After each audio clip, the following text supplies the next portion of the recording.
How's it going, everyone? It's Sam. Is it time to sell everything and buy crypto? We're going to talk about that today because there's a famous billionaire who's called one of the biggest crashes in stock market history, who's worth $7 billion, that's saying you don't want to hold stocks or bonds, and how he thinks crypto is interesting right now. We're also going to take a look at a couple big things that happen really tomorrow and today, and cover some different altcoins in the space. And I'm going to tell you what I'm buying here today. I bought three different assets, one crypto, a couple stocks. I'm going to talk about that towards the end. If you guys don't mind, hit the like button and subscribe button. I appreciate that. There's also a link down there to BlockFi. They just announced that they might be bringing some new crypto assets on the platform tomorrow. So be on the lookout for that. You can get up to a $250 bonus when you start depositing. There's also a link down there to Unstoppable Domains. If you want to just make your life a lot easier receiving crypto, you can pick up an NFT domain, something like sam.crypto, and then you can have people send crypto there as opposed to some long wallet address. Now, the crypto market, it's looking fine today. It's not really doing much. The stock market's not really doing much. Everyone is getting ready for this Fed rate decision tomorrow. There's an FOMC meeting today and tomorrow. So I think everyone's just a little bit cautious, right? We had seen some red over the weekend, but Bitcoin has held up pretty well because of the fact that the stock market, has fallen down so significantly. I mean, like we've talked about, we have Google and Amazon and Facebook, some of the biggest companies in the world falling 10, 20% in a day. So it's not crazy to think that Bitcoin will fall down from here, but it's actually held up really well so far. So we're just waiting for the rate hike decision. So what will happen? Well, if we raise by half a point, that's what everyone expects. 99.3% of these people expect that we're going to get a half point raise. If it's 0.75 or 1, it's going to be probably pretty bad for the market. But at this point, we're just waiting, right? If it's 0.25, it'll probably be a good thing for the market. Now, we also have MicroStrategy announcing their first quarter results now. This is their fourth quarter results. There wasn't really anything of note. I mean, there's not much going on besides the fact that they're talking about how much they made from operations, what their profitability is, and how much they added in Bitcoin. So they do announce earnings today. They'll probably talk about Bitcoin, or Michael will talk about Bitcoin. It'll be good for some press bits or something to talk about, but it's not like anything huge is going to be announced. Now, let's talk about an investor, another billionaire, that is betting on crypto. Paul Tudor Jones said clearly you shouldn't own stocks or bonds. It's going to be a very, very negative situation for either of these asset classes, bonds or stocks. You can't think of a worse macro environment than we are in right now. Now, he's talked about how Bitcoin is in uncharted territories with raising rates. I mean, we haven't been around, or Bitcoin hasn't been around that long to really go through a tightening cycle like this. However, he does say that crypto's borderless qualities are very attractive and reaffirm that he has a modest allocation. He said he could change this in the future.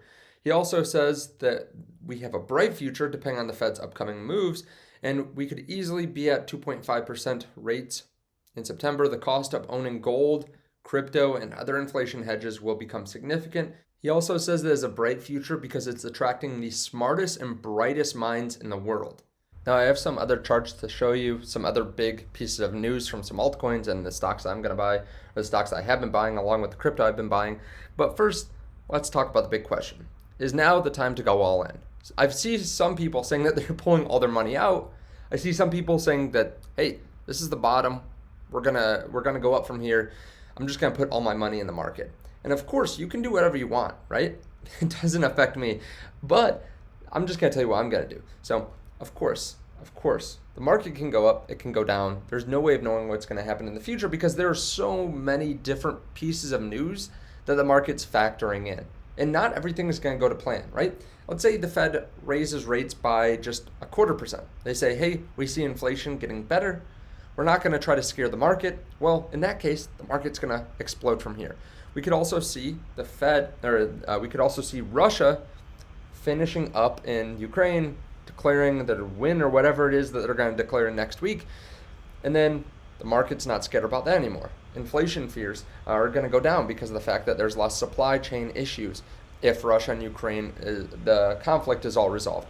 we could see so many good things happen. We could also see some bad things happen. What the Fed goes and raise rates 1%. They say, hey, we don't care about the market for the next year. We just need to get inflation down. Too many people are spending way too much on rent, food, whatever, goods, services. We need to take action. There's so many different things that are being factored in right now that I never believe it's good to go all in, right? I just don't feel comfortable with it, and that's served me well so far in the past. It's always useful to have some cash on the sidelines, if nothing else, just for your own sanity, because it's way too easy to get too wrapped up in the market, spend every single minute of the day focusing and worrying about the market. But in the end, 10, 20, 30 years from now, you'll probably be pretty wealthy. If you're watching this, if you are watching YouTube and watching finance, you're gonna be fine over time. But the question is, what's the best thing to do with your money right now? That's why everyone wants to watch these videos, right? So we don't know what's gonna happen. We know that there's a good possibility that we could see lower prices in the future. That's what we've seen in the past. Now, I don't think that means that you should just go sit on the sidelines either, right? That's an easy thing to do for some people, but the fact is, there are too many good deals right now, right? If you go back 15 years and look at the stock market and what you could have bought tech names for, or even 5 or 10 years ago in crypto, right? There's going to be a chart that I'm going to show you here in a second showing how much money you have made at different times. The fact is, you can't afford to be sitting out in the market either. So what I'm doing is dollar cost averaging. I know it's not fancy. It's not, hey, I'm going to go all in at this point, because we've just seen those levels go down and down and down, right? We're getting prices that we didn't think we'd probably ever see, or probably not see for a long time. And we're getting them based on, Fed rate hike worries and inflation. So the fact is, I never believe in going all in. You can always be wrong. You can always read something wrong. There could just be a billionaire that says, hey, I want to buy a new property, cash out whatever crypto you're into. And we could always see a dip. So I think making wise, cautious decisions without being too worried is the way to go about it. And again, I'll tell you the stuff that I've been buying here today. But let's move on to a really important chart. This is coming from ARK Invest.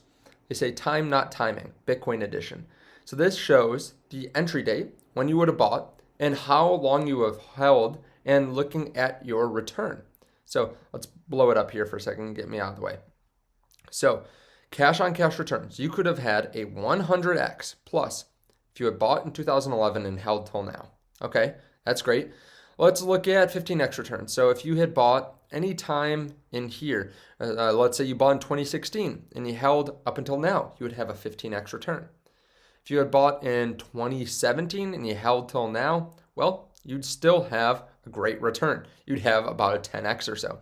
And as you go along, you can see that, sure, short term, you might have a negative return, but as time goes on, you go further and further down this curve, and there's less and less.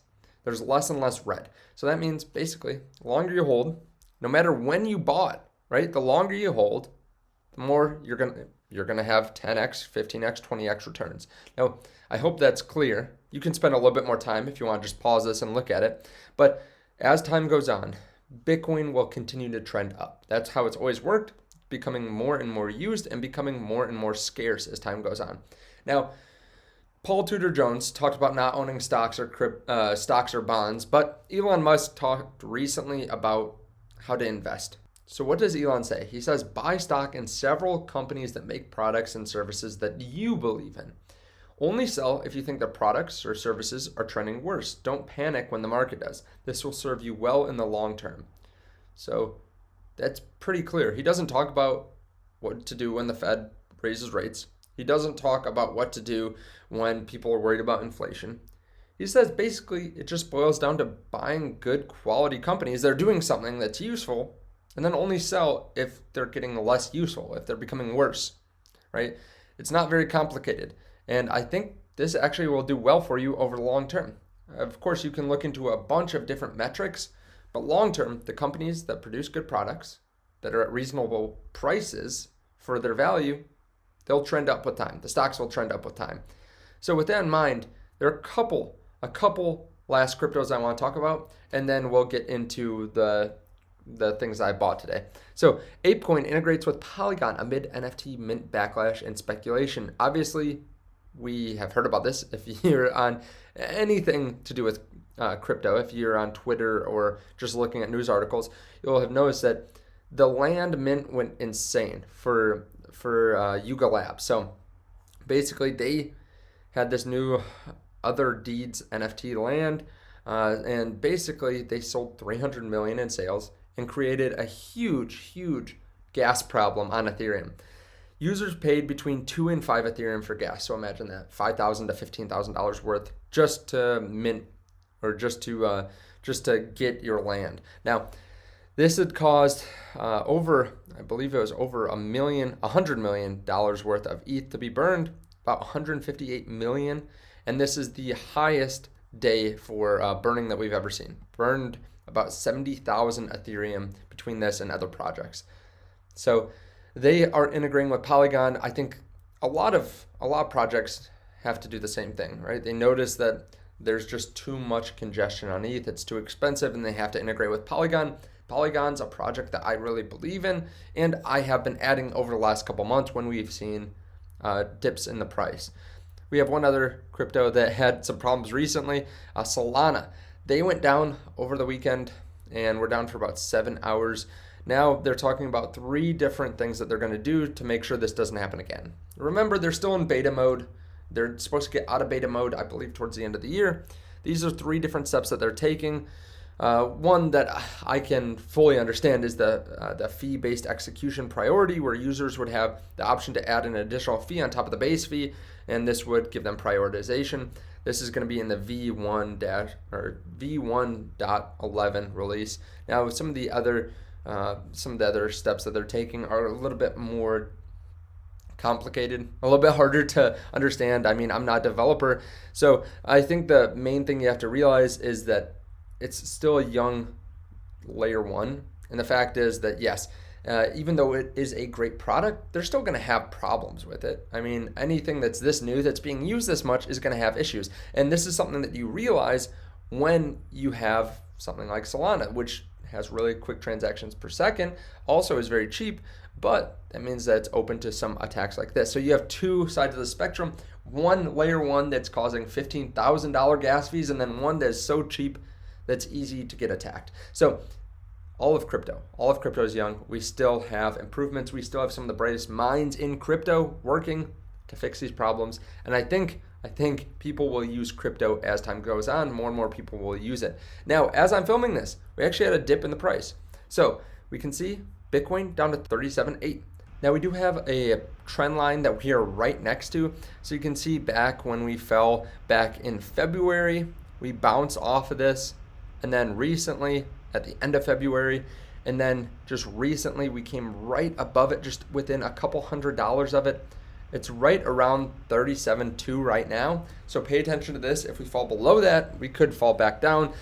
We could see, where we were last time, around 34,000, 35,000. We've seen several supports in between here and there. So it's anyone's guess as to how far we fall. It's really going to be dependent on the Fed rate hike decision. Now, with that in mind, though, I have been buying some crypto and some stocks. So I like to buy consistently because I don't want to time the market. As we could see back on this chart over here, time in the market beats timing the market. So I did buy some Bitcoin here today. I bought Phantom several days ago because we saw some capitulation. And then also I bought some stocks. So I know that Paul Tudor Jones says not to buy stocks right now, but some of these companies, especially when you take out their cash position, they're so cheap compared to where they've been for the last 5 or 10 years. Today, I bought a good amount of Google stock. I also bought a good amount of Amazon stock. These are going to be the companies that are around in 5 or 10 years. I have no doubt they're going to continue to raise revenue 10, 20, 30% a year pretty consistently. And even though they have not great outlooks right now, they are going to continue to grow and be really profitable companies.